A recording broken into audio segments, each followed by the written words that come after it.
This man was hiking and skiing the Alaskan mountains when he witnessed something horrible happen. Unfortunately, a pack of wolves, including cubs, who happened to be at the wrong place at the wrong time, were trapped beneath a deadly avalanche, and they were on the brink of death.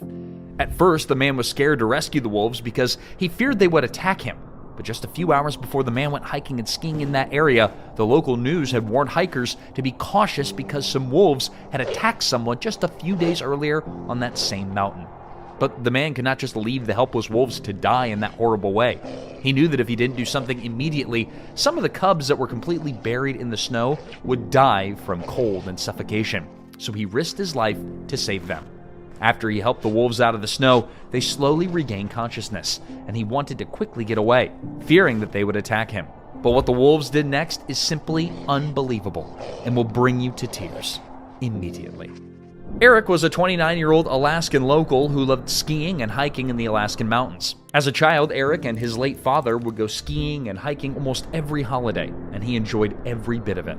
Aside from hiking the cold Alaskan mountains with his father, Eric enjoyed spending days in the warm cabin with his father while listening to him tell scary stories by the fireplace or singing along to some old country music.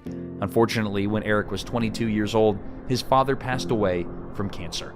Since Eric was pretty close to his father's death hit him like a wrecking ball, and it took him years to readjust to life without his father. Even though Eric tried to get close to his mother, who was barely there to spend time with him as a child, their relationship could not be compared to the relationship that he shared with his late dad. It was very obvious that Eric was struggling with his mother because he was used to telling his father everything. After his father's demise, whenever Eric was less busy or had free time, he would go to the cabin and spend some days there. To Eric, hiking, skiing, or spending time in the cabin made him feel closer to his father, and it always gave him the impression that his father was watching over him. As years passed, Eric's passion for hiking and skiing turned him into a professional hiker and skier. He became so good that he developed a strong instinct for sensing danger. One day, after weeks of being caught up with work, Eric decided to go to his father's cabin to relax and go hiking, as usual. But the following day, while Eric was preparing to go hiking and skiing from the cabin where he had spent the night, he watched an alarming bit of news on TV. What happened was that 2 days before Eric arrived in the mountain area, some groups of wolves had attacked a hiker, so the authorities warned hikers and skiers to keep their distance from the wolves, as they were last seen hunting close to popular trails.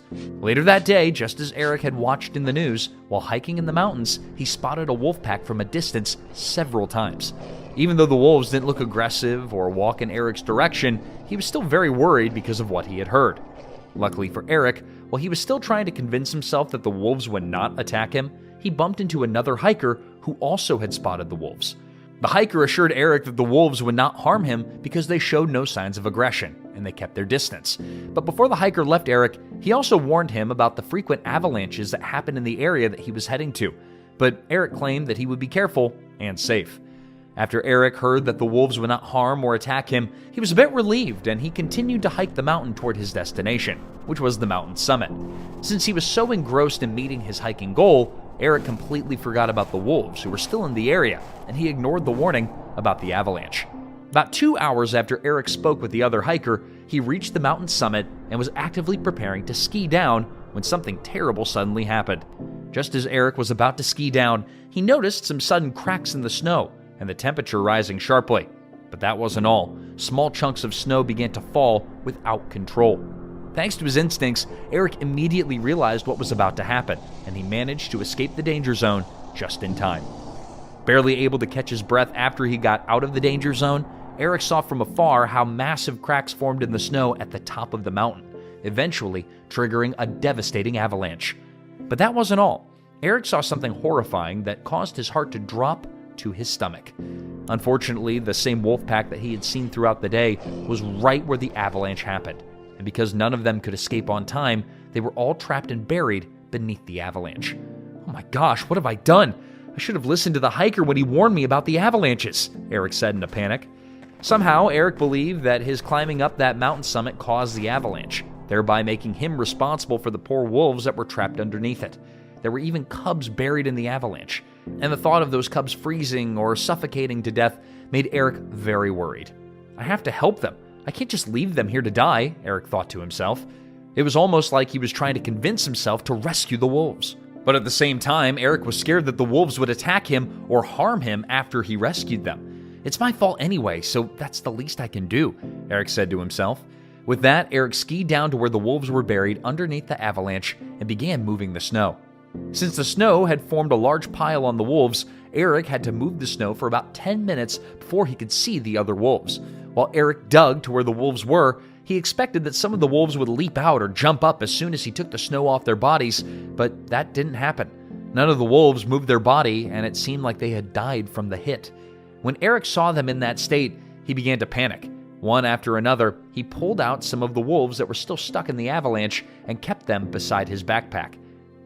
There were 3 big wolves and 2 small pups, and Eric rescued all of them. After removing the wolves from the pile of snow, Eric knew that he had to do something to revive them. Just as he was racking his brain about what to do, a miracle happened. The oldest wolf, whom Eric believed was the alpha wolf, got up and sneezed very loudly. Then it began to sniff and lick the other wolves, and one after another, all of the wolves got up. Even though Eric was quite relieved that the wolves were all alive, he had a bigger problem. He was now standing face to face with an 80-inch Arctic wolf, and he had no idea what to do. At first, Eric thought of running away, but on second thought, he changed his mind because he knew that if he ran, he would only be endangering his life. When the wolf turned to Eric and began to walk toward him, Eric could literally hear his own heartbeat, and he even said a quick prayer because he was so scared. Already, judging from the way the wolf walked toward him, Eric believed that it would be the last time that he would see daylight, and he closed his eyes in fear, expecting to feel excruciating pain from the wolf's attack. But then something very shocking happened. Instead of the horrible pain that Eric expected, he now felt an unusual cold sensation on his face. Unsure of what happened, Eric opened his eyes, and to his greatest surprise, he saw the alpha wolf licking his face. When the alpha wolf saw that Eric had opened his eyes, it shyly took a few steps backward and waited to see how Eric would react. Convinced that the wolf was not as aggressive as he imagined, Eric stretched his right hand to the wolf, and after a few seconds, it walked closer to Eric, and then it sniffed his hand and eventually licked it.